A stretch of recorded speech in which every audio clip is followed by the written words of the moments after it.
everyone, and welcome to this podcast. Once again, we are focusing on Bonhoeffer's letters and papers in prison and thinking through what Bonhoeffer has to say to the Christian church today as we live in strange times, polarizing times, especially in the West, as we live in a period where people are leaving institutionalized forms of religion. What do we do as a Christian community, and how do we make sense of what's going on? So today, it's interesting. There's a letter here that Bonhoeffer has written. It's July 28, and we're getting to the end of the letters here as we get closer to the time when Bonhoeffer is going to lose his life. And the letter that I want to read today is quite interesting, and it's going to lead down a rabbit hole that I find to be utterly fascinating, and I would love to know if other people find it fascinating as well. Again, I want to frame this as Bonhoeffer is presenting a version of Christianity for post-World War II as the foundations of the way religion and Christianity was understood continue to crumble. And he sits in prison seeing all of this happen. How then do we make sense of what it means to have faith and live as a Christian in the world? And he doesn't live to be able to work this out later, but here we are now trying to figure out the same thing as our churches are arguing over a variety of ethical issues, the politics of American, Republican and Democrat, have gotten woven into all of this. And we're just living in an interesting time and asking questions about what does it now mean to have faith, and what is the institution of the church going to look like moving forward as we get to the other side of some of these issues that we seem to be contending with. So the letter that I want to read comes from, he's writing it to Bethke on July 28. And I'm just going to read a little part of it here, and then I want to make a switch. So he says, "You think that the Bible does not say much about health, happiness, and strength, and so on. I have thought that over again very carefully. I'm sure it's not true of the Old Testament in any case. The mediating theological concept in the Old Testament between God and happiness and so forth of human beings is that of blessing, as far as I can see." So he begins with this question of thinking about strength and weakness. And one of the things that he is going to emphasize, again, is that God comes to us not on the periphery, not on the edges of life. God comes to us at the center of human life. And so for Bonhoeffer, that means moving to this understanding of blessing and strength. And what does it mean to flourish? What does it mean to live a life of flourishing? And so he's wrestling with that question here and saying that in the Old Testament, there is a sense of God seeking strength and flourishing, and the language that is used is blessing. Now, I want to be very careful here because I think you could end up in some kind of wealth and prosperity gospel and so on. And that is not what Bonhoeffer is doing here. He is asking, I think, a deeper question about human life. And if the purpose of Christianity is about being a human being and what it means to live as a human being, then it raises questions about human flourishing and what does it mean to live a good life. And these questions are then central for Bonhoeffer. He has nothing to do with the type of Christianity that wants to abandon humanity and culture and live off in some kind of spiritual realm somewhere, some abstract spiritual realm. And so that's what he's doing here. So then he goes on and he says, certainly in the Old Testament, for instance, among the patriarchs, the focus is not on happiness, but on God's blessing, which in self encompasses all earthly good. So he seems to be making a distinction between happiness and blessing. And again, if we were to say, hey, the Christian faith is about people being happy, I think a lot of people would roll their eyes and so on. But it's a deeper form of happiness, which is blessing. It is contentment. It is flourishing. It is living as human creatures. And what is that flourishing? What does that look like? And Bonhoeffer wants to affirm this, and you can hear it in the language of earthly good. Again, we're not meant to live in abstraction. We're meant to live as human beings here on this earth. And so the gospel is about this life. This blessing is the addressing and claiming of earthly life for God, and it contains all of God's promises. To regard the Old Testament blessing as superseded by the New Testament would once again resemble the customary over-spiritualized view of the New Testament. So what he's saying is, there are some who would argue when you get to the New Testament, there's a spiritualization that takes place that focuses on a life to come, focuses on rejecting this world. And Bonhoeffer thinks it's a wrong reading of the gospel and a wrong reading of the New Testament and what God has come to do in Jesus Christ. And he refers to this as an over-spiritualization. And I've been trying to make the claim through this whole thing, kind of working through these letters, that this is the world that we live in now in the Christian community.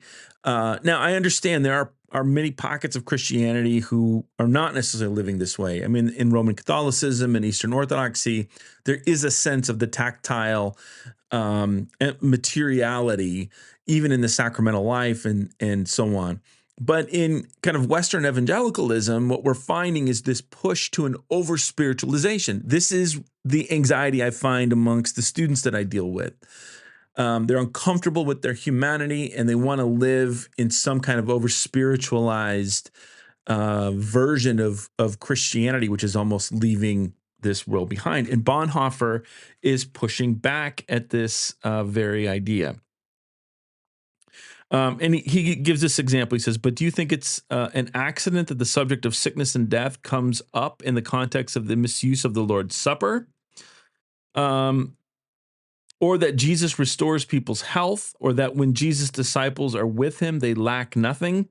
In other words, he's saying when you look at the New Testament and you recognize Jesus' healing ministry, this restoration, this flourishing that he is bringing, and this community that he's creating amongst the disciples, he's saying this is not an over-spiritualized life. This is a life that takes this world very seriously. Now, he goes on. Now, should one oppose the cross with the Old Testament blessing?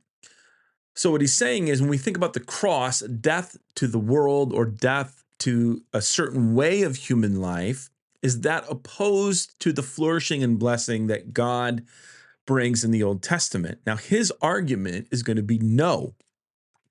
Now, what's interesting is he makes a claim about Kierkegaard here. He says that's what Kierkegaard did.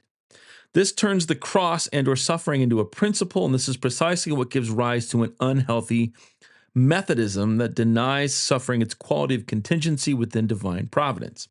Now, at the bottom of the page, there's an interesting footnote that says the Kierkegaard Research Center in Copenhagen could not document a direct opposition of the Old Testament blessing and the cross in Kierkegaard's works. So in doing this, the editors were looking, and they went and they asked, like, okay, where did Kierkegaard actually do what Bonhoeffer claims that he is doing? He says, however, Bonhoeffer's statement in the above paragraph that the Old Testament is concerned with God's blessing, which itself encompasses all earthly good, does contradict Kierkegaard insofar as he argues in Christian Discourses, page 120, all earthly and worldly goods are in themselves selfish, invidious, the possession of them being invidious or envious, must of necessity make others poorer. What I have, another cannot have. The more I have, the less another has. So there are strains of Kierkegaard's thought which push in this direction, and we're going to engage Kierkegaard a little bit later, but I just found that footnote to be fascinating. But the point here with Bonhoeffer is to say, does the cross and the understanding of the cross and sacrifice and what we're called into, a giving up of oneself, in opposition to blessing? So he concludes this. In this respect, the difference between Old Testament and New Testament, it may consist solely in the fact in the Old Testament, the blessing also includes the cross, and in the New Testament, the cross also includes the blessing. So what he wants to suggest is these things are woven together. They don't cancel each other out. but it is a question of thinking about what is blessing in the context of the cross and resurrection. And how do we understand cross and resurrection in the context of human flourishing, which we find Bonhoeffer's claiming in the Old Testament?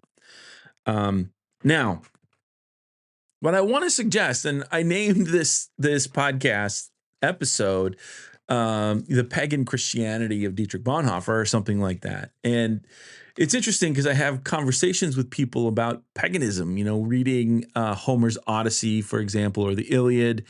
I really enjoy reading the Norse myths and Neil Gaiman's work in the Norse mythology, but even American Gods is a fascinating read.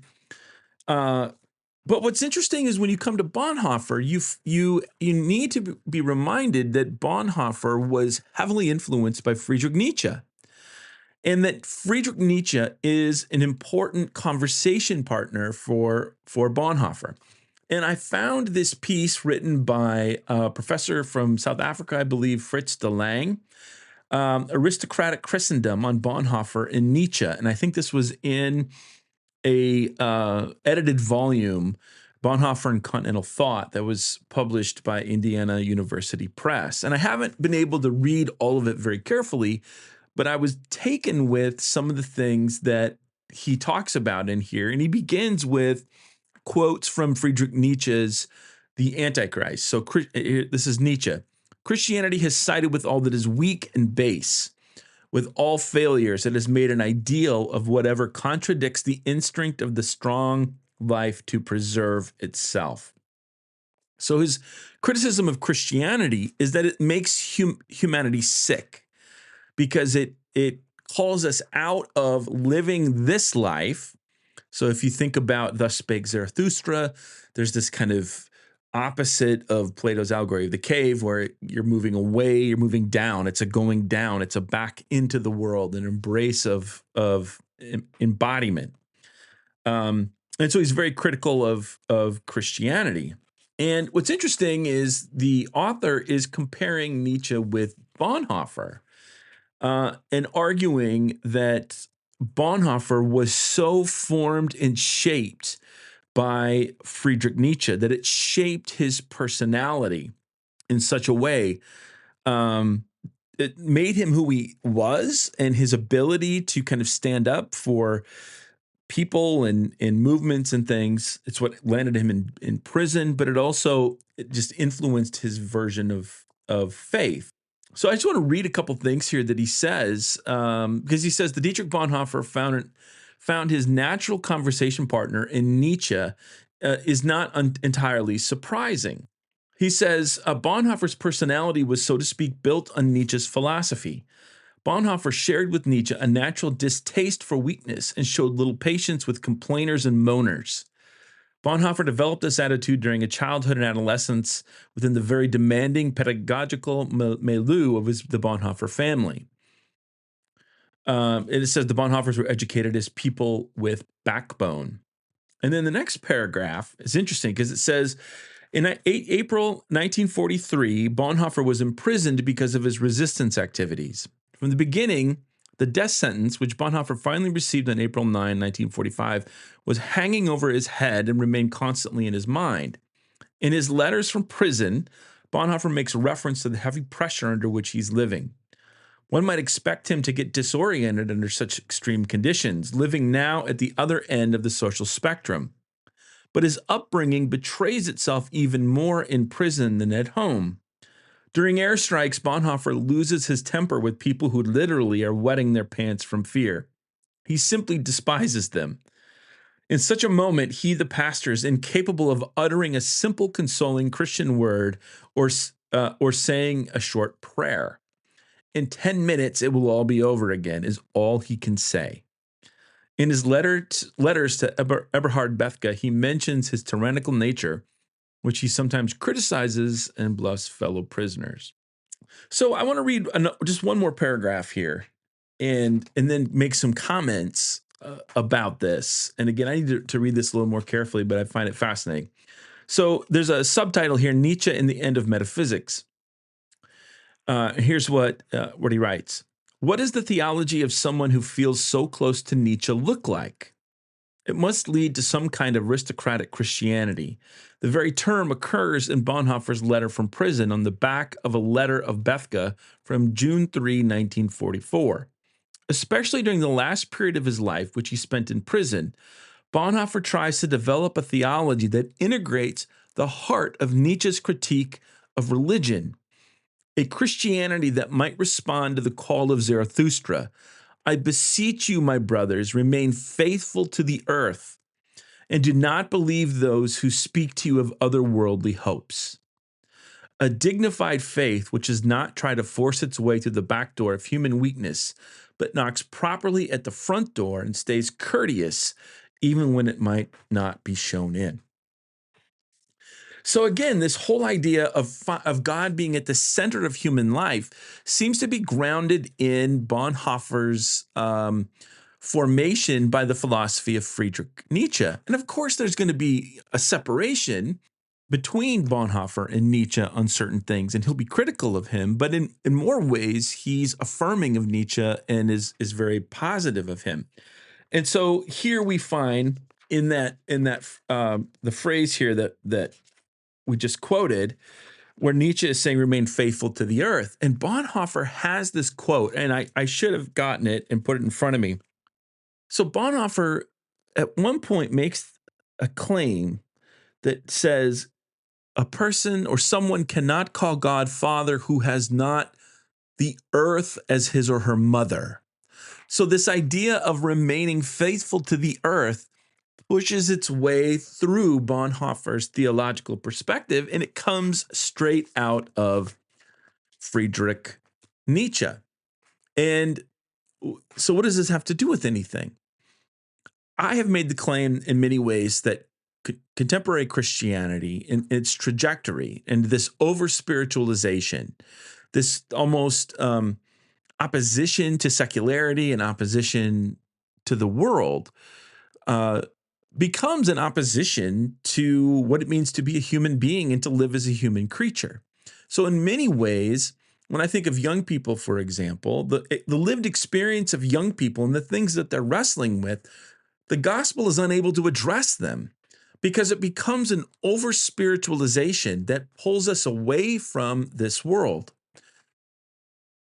Is it possible that the future of Christianity is going to lie in a theology and a view of the church that is going to take this life world much more seriously, that engages in this world, that finds God at the center of this life, that is not afraid of engaging in science or politics or economics or all of these things, that is constantly on the lookout for ideology that wants to alienate us from these lived experiences, even when it comes in a Christian form. Sometimes the way that we pray can almost indicate like, I'm giving it to God, I'm leaving it to God. And Bonhoeffer might suggest that God says to us, like, wait a minute, you can do it. That God walks with us, but there's not, this sense of like, we just give everything to God and then we just kind of go about whatever. The phrase that's always bothered me is this idea of God's got this, almost as like we don't need to worry about it or take responsibility for anything because, well, God will deal with it. And that's not Christianity. We are called to live into this world, to take responsibility for our life, to seek the flourishing of our neighbor. And here what we find in this letter, I think, are traces of this Nietzschean, almost pagan Christianity that is taking this life so seriously and is seeking God in the flourishing of human beings. Now, I want to make something clear.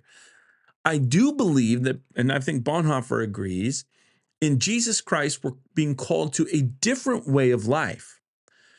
And this different way of life is anti-ideological. It is about living in this world as human creatures, caring for one another, caring for the earth, and loving one another. And unfortunately, when Christianity gets over-spiritualized, it too gets caught up in this ideological stuff. And it ends up in some weird way just merely affirming these idolatrous ways of life that that people end up living. And so what does it look like now for us to live into this type of Christian faith that Bonhoeffer is suggesting? What does it look like for us to seek God in strength, in life, in flourishing, in our relationships to one another?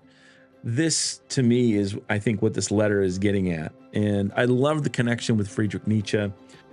And I really believe that this can become the foundation for a new way of thinking about what Christian faith is and what it means to be the church today.